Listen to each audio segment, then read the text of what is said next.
Europe 1, il est 6h06. Si vous prenez le train, vous avez peut-être déjà entendu ce message. Le métier de conducteur ou conductrice de train vous attire? SNCF recrute plusieurs centaines de conducteurs et conductrices cette année. Et aujourd'hui, la SNCF met à votre disposition tout ce que vous avez toujours voulu savoir sur ce métier. Et oui, vous l'entendez, la SNCF recrute et tous les moyens sont bons. Il y a urgence à cause de la pénurie de conducteurs, au point qu'en ce moment, en pleine vacances scolaires, des trains sont supprimés tous les jours. Pourtant, les candidats ne manquent pas, 60 000 par an, mais beaucoup abandonnent en cours de route, Pauline Jacot. Oui, et du coup, il manque 300 conducteurs cette année. 300 qui ont abandonné en cours de formation.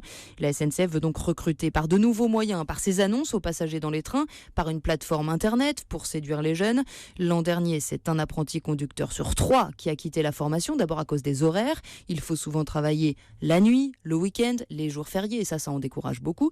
La SNCF reconnaît donc devoir mieux informer ses candidats sur le métier de conducteur, explique le DRH Stéphane Drillol. C'est une formation qui est longue et exigeante et qui nécessite des bonnes capacités également d'apprentissage, d'organisation, également une capacité à gérer le stress sur les situations normales mais aussi sur les situations perturbées. Donc c'est ce type de profil effectivement que l'on recherche. Et puis l'autre problème, c'est aussi que les tests de sélection physique se sont durcis. Le contrôle de la vision, de l'audition, du cholestérol par exemple, ils sont aussi contraignants aujourd'hui que ceux des pilotes de ligne, disent même certains cheminots.